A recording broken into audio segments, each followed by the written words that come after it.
4月13号，法国传媒界知名占卜师德威勒留观看了神韵纽约艺术团的巴黎最后一场演出。他盛赞演出不仅展现了壮观无比的中国古老文化与传统价值，在世风日下的当今社会起到了先知的作用。 Moi j'ai trouvé ce spectacle magnifique. C'est vrai que j'ai trouvé voilà, cette spiritualité qui émane du spectacle, de cette Chine ancienne qui est magnifique en fait. Et je trouve ça superbe qu'on puisse justement montrer cela et exprimer cela. Vraiment, c'est ce que je vous disais dans ce spectacle, senti une énergie qui était transmise et au-delà du spectacle et au-delà de l'image, au-delà de tout ce qui est dans la représentation. On sent qu'il y a quelque chose, il y a un message qui est là, un message spirituel.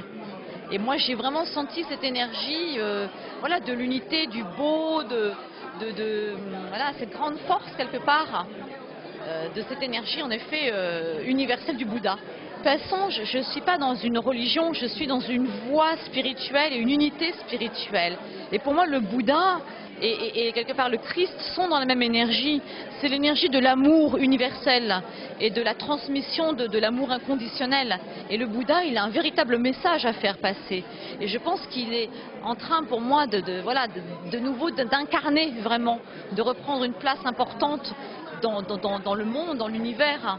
德威勒留认为，神韵演出对现今社会的伦理道德带来一种冲击。他感到中国将会有一个更新和蜕变。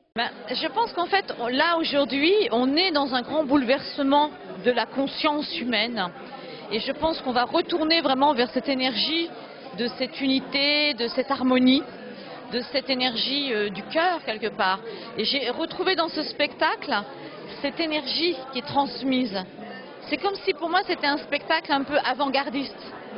Même si c'est un spectacle qui reprend justement les anciennes traditions de la Chine, mais on est complètement avant-gardiste par rapport à là où on est en train d'arriver aujourd'hui dans la conscience de l'humanité.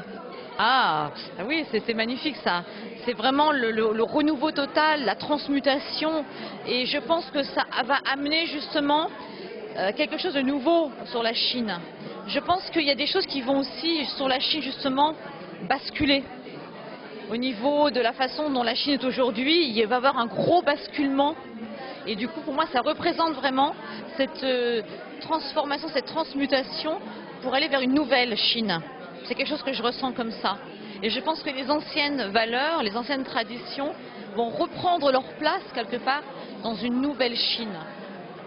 新唐人记者兰希、汉雅，法国巴黎报道。